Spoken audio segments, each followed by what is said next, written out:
मृणाल पंत शिमला के ले Josephine cafe में कोने की टेबल पर बैठा काफ़ी एंजॉय कर रहा था। लंबे चरहरे शरीर वाला वह सांवला सा लड़का पेशे से पेंटर है। उम्र यही कोई 30 के आसपास ही होगी। इंस्टाग्राम पर उसके फॉलोअर्स की एक लंबी लिस्ट भी है। कैफ़े में लोगों का आना जाना लगा हुआ था। तभी मृणाल की नज़र अभी अभी अंदर आए एक जोड़े पर टिक गई। प्रेमी अपनी प्रेमिका से उम्र में छोटा था, लेकिन हरकतों से अनुभवी लगा। साथ चल रही युवती हाथ उठाकर अपने ढीले हुए हेयर स्टाइल को ठीक करने लगी कि तभी लड़के ने दोनों बाहों से उसकी कमर घेर ली। वह अपनी प्रेमी की आधिरता पर हंस पड़ी और उसके कंधे को अपनी बाहों में घेर कर उसके होठों पर अपने होठ रख दिए। इस खेल में उसके बाल खुलकर पीठ पर बिखर गए। उसके बालों में उलझा चांदी का एक एंटीक हेयर क्लिप मृणाल की आंखों में अटक गया। उसने क्लिप में नीले रंगों वाले पंखों की झलपरी को उड़ान भरते देखा। मृणाल की कल्पना भी उड़ने को हुई कि तभी उसका मोबाइल बज उठा। स्क्रीन पर ड्राइवर का नंबर फ्लैश हुआ। वह खुद में मुस्कुराया। सफ़र को आगे बढ़ाने का समय आ गया। मृणाल को शिमला से 260 किलोमीटर आगे कल्पा जाना था। उसे कल्पा की एक धनी और प्रतिष्ठित महिला रमोला राजवीर शर्मा ने अपनी नातिन का पोस्टर बनाने के लिए इनवाइट किया है। मृणाल को तो शिमला एयरपोर्ट पर ही गाड़ी और ड्राइवर मिल गए, लेकिन उसे भूख लगी थी, इसीलिए वह पेट पूजा के इरादे से कैफ़े आ बैठा और ऐसा खोया कि सब कुछ भूल गया। फ़ोन आते ही वह तुरंत कैफ़े से बाहर निकला। उसे शिमला से कल्पा का रास्ता बहुत रोमांचक लगा। कभी गाड़ी घुमावदार रास्तों की मदमस्त चाल से चलने लगती, तो कभी हवा के तेज बहाव में अपनी गति बढ़ाती हुई लहराती चलती। मृणाल इस झूले में झूलता जल्द ही सो गया। कुछ घंटे की मीठी नींद के बाद जब मृणाल की आंखें खुली तो बर्फीले पहाड़ों, सेब के बागानों, ठंडी हवा और हरियाली से घिरे इस शहर को देखकर उसे ऐसा लगा मानो यहाँ वह स्वर्ग में सो रहा हो। ड्राइवर ने बताया कि वह कल्पा पहुंच गए। वैसे मृणाल के लिए पहाड़ नए नए थे। उसका बचपन मसूरी की सुस्त जिंदगी छोटी पगडंडियों और छोटी दुकानों में खेल कर बड़ा हुआ है, पर अब उसे मसूरी में ऐसा लगता है जैसे पहाड़ की खामोशी भीड़ के शोर में दब कर करहा रही हो। फूलों और लोगों ने इस पहाड़ को चंचल कर दिया है।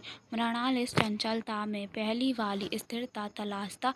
यह अधिकतर उसके साथ होता, इस कारण वह मसूरी में अधिक देर रुक ही नहीं पाता। पर इस शहर में एकांत में उसके माँ और बाबा की स्मृतियाँ अपने घर की शकाल में आज भी जीवित हैं। ड्राइवर के हॉर्न बजाने से मृणाल का ध्यान सामने की तरफ गया। उसने देखा गाड़ी एक बड़े से सुनहरे गेट के सामने खड़ी है। मृणाल ने गाड़ी को बैठे बैठे पीछे पलट कर दूर तक फैले जंगल को देखा। तभी गेट खुला और गया और गाड़ी एक आलीशान बंगले के सामने जाकर रुकी। घर का नौकर मृणाल को बैठक में ले गया।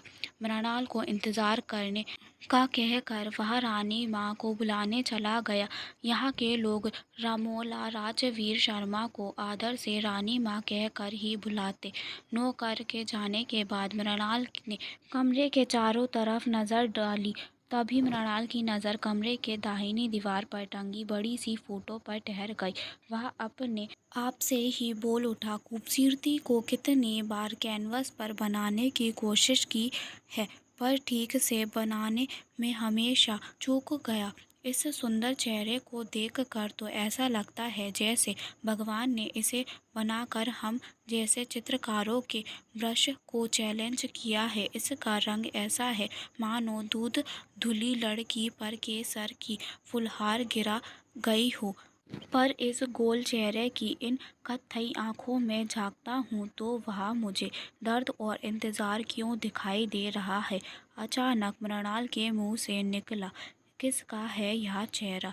दीदी माँ का। अचानक पीछे से आई इस आवाज़ से मृणाल अचक हो गया। उसने देखा एक विराटकाय आदमी कमर पर हाथ धरे उसके पास खड़ा था। जी आप, मैं मनोहर ठाकुर, रानी माँ का सेक्रेटरी। इतना कहकर उस आदमी ने मृणाल की तरफ हाथ बढ़ा दिया। दोनों ने हाथ मिलाया। इधर उधर की थोड़ी बातचीत के बाद मृणाल ने पूछा, दीदी माँ कौन है? रानी माँ की नातिन अरुंधति शर्मा। मृणाल कुछ और पूछने को हुआ कि मनोहर ने घर के नौकर को आवाज़ लगा दी। नौकर के आते ही वह मृणाल की तरफ घूमा और बोला, मृणाल जी, यह रघु है। यह आपको आपके कमरे तक पहुंचा देगा। अब तक तो आपका सामान भी कमरे में पहुंच गया होगा। रानी माँ आपसे डिनर पर मिलेंगी ठीक 9 बजे। अब आप आराम करें, मैं निकलता हूँ। मृणाल भी रघु के पीछे पीछे सीढ़ियाँ चढ़ने लगा। उसके मन में बहुत समय से कुछ घूम रहा था। उसने रघु से पूछ ही लिया, ये रानी माँ की नातिन वही है ना जिनका पोस्टर बनाने मैं यहाँ आया हूँ? जी सरकार, बड़ी अच्छी थी, बेचारी थी, मतलब क्या बताएं साहब। इतना कहकर वह रुका और फिर धीरे से फुसफुसाया, वह गुजर चुकी हैं सरकार। मृणाल उछल पड़ा। रघु फिर बोला, उन्होंने आत्महत्या कर ली। पर क्यों? हम तो नौकर आदमी हैं सरकार, हमें कौन और क्यों बताएगा। पर पुलिस वालों ने अभी केस बंद नहीं किया है। कुछ लोग तो मर्डर की बात भी करते हैं। कमरे के पास पहुंचकर वो और धीरे से बोला, आप भी सावधान रहना सरकार। मैं किस से सावधान रहूं? इस घर में दीदी माँ की आत्मा भटकती है, मैंने भी कई बार देखा है। क्या बकवास कर रहे हो? जवान लड़की की अकाल मौत है साहब, उसकी रूह प्यासी है, ऐसे थोड़े ही ना शांत होगी।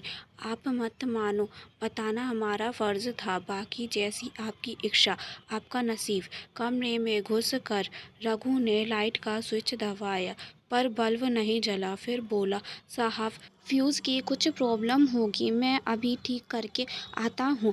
आप तब तक अंदर बैठे। रघु के नीचे जाते ही मृणाल कमरे में आ गया। बालकनी का दरवाज़ा खुला हुआ था। पहाड़ों में अंधेरा जल्दी हो जाता है, लेकिन पूर्णिमा होने के कारण थोड़ी ही देर में कमरे के अंधेरे को चांद की धुइयां रोशनी ने ढक लिया।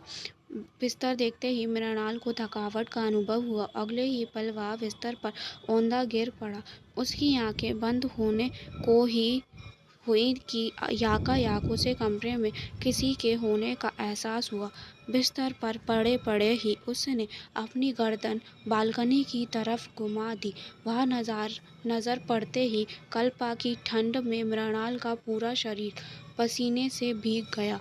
मृणाल ने जिस लड़के की अकाल मृत्यु का समाचार अभी कुछ देर पहले सुना, वह उसके सामने थी।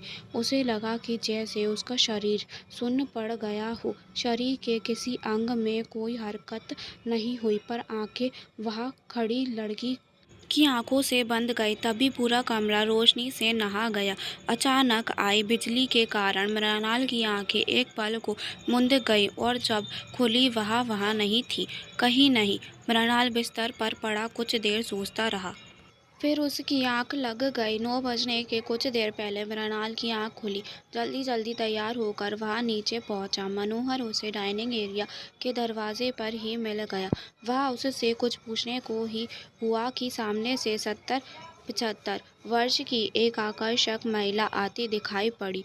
उसके रौब से मृणाल समझ गया कि वह रमोला राजवीर शर्मा है। मृणाल के अभिवादन के उत्तर में उन्होंने हल्का सा सिर हिलाया और बैठने का इशारा किया। Welcome to hell my dear. यहाँ परियां रहती हैं। यह बात मृणाल के सामने बैठी एक औरत ने हंसते हुए कही।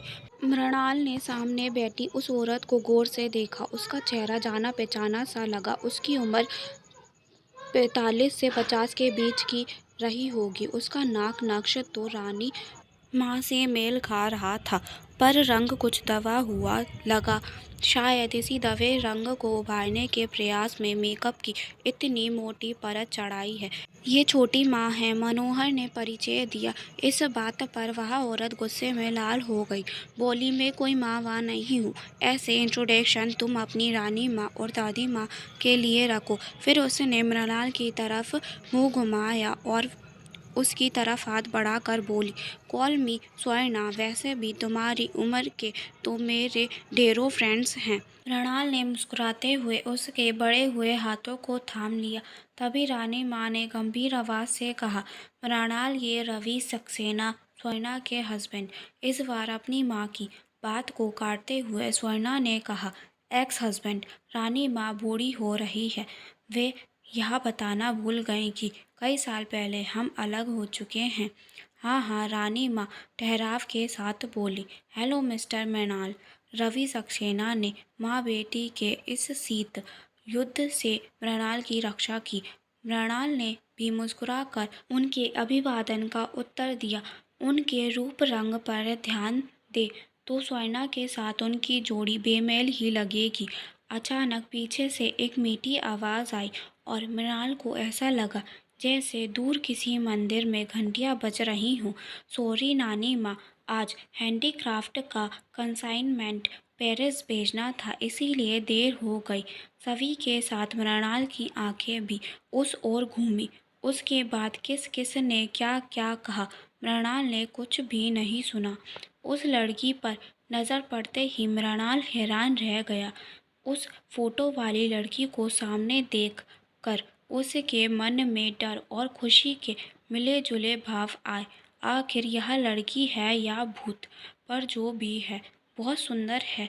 ये है हमारी नातिन अरुंधति। रानी माँ ज़रूर कुछ और कहती, लेकिन उसी समय मनोहर ने उन्हें लैंडलाइन पर आए फ़ोन के बारे में बताया। उन्होंने अरुंधति को मृणाल से बात करने के लिए कहा और खुद फ़ोन सुनने के लिए चली गई। अरुंधति उसके पास वाली कुर्सी पर बैठ गई। मृणाल अभी भी उसे घूरे जा रहा था। वह धीरे से बोली, हाय, मैं अरुंधति, आप जिंदा हैं? वह मृणाल की इस बात से पहले तो चौंकी, फिर कुछ सोच कर बोली, नहीं मतलब? इस कमरे में मौजूद सभी लोग मृत हैं। और और क्या? मृणाल ने कांपती आवाज़ से पूछा। और आज हमारी डिनर पार्टी है, तभी तो आपको बुलाया है। क्या मतलब? अभी भी नहीं समझे? आप ही तो हमारे मेन कोर्स हैं। एक पल को तो मृणाल को लगा कि वह सच बोल रही है, फिर उसकी आंखों में खिलती हंसी को देखकर सारा माजरा समझने में उसे देर नहीं लगी। बोला, आप उड़ा लीजिए मेरा मजाक, पर आज जो मेरे साथ हुआ है ना, उससे तो अच्छा खासा आदमी पागल हो जाएगा। मैं तो फिर भी नॉर्मल हूँ। कुछ देर पहले जिस लड़की को मृत बताया गया, वह बालकनी में टंगी मुझे डराने आ गई। मैं थोड़ा सामान्य हुआ कि पता चला मैडम तो जिंदा हैं। इस दती हंस पड़ी, बोली, मुझे आपके आने का पता नहीं था। उस बालकनी में सीढ़ियाँ हैं। मैं कभी कभी देर हो जाने पर उनका इस्तेमाल करती हूँ। सॉरी, मेरा इरादा आपको डराने का बिल्कुल नहीं था। इट्स ओके, मृणाल फुसफुसाया। अरे, स्टार्टर कहाँ है? रानी माँ ने फ़ोन रखते ही कहा। स्वर्णा ने मुंह बनाकर जवाब दिया, जहाँ घर की बड़ी मालकिन काम में व्यस्त थी, वहाँ छोटी मालकिन फ्लर्ट करने में बिजी थी। हमारी कौन सुनता है? अरुंधति का मुंह सफ़ेद पड़ गया। इस बात से स्वर्णा और अरुंधति के बीच का मनमुटाव भी मृणाल के सामने आ गया, पर रानी माँ ने कुछ नहीं कहा। नौकरों ने स्टार्टर सर्व करना शुरू कर दिया। आप रियलिस्टिक आर्ट बनाते हैं? रवि ने वहाँ छाई चुप्पी को तोड़ा। जी, रानी माँ ने तुरंत कहा। एक समान चेहरा और कद काठी होते हुए भी जुड़वा बच्चों में कुछ असमानता होती है। चेहरे की यह असमानता क्या आप अपनी पेंटिंग में उतार लेंगे? जी बिल्कुल, अगर वह चेहरा सामने ना हो फिर भी। मृणाल चौंका। मैं कुछ समझा नहीं। रानी माँ ने एक लंबी सांस ली और बोली, आपको अरुंधति और उसकी जुड़वा बहन अरुणिमा की पोर्ट्रेट बनानी है। दोनों की पोर्ट्रेट अलग अलग बननी है या एक साथ? ठीक है, हो जाएगा रानी माँ। पर मृणाल, एक परेशानी है। इस बार रानी माँ की आवाज़ धीमी थी। कैसी परेशानी? अरुणिमा अब इस दुनिया में नहीं है। उसने 2 महीने पहले आत्महत्या कर ली। शेष भाग कल शाम 9 बजे हमारे इस चैनल पे आपको मिलेगा।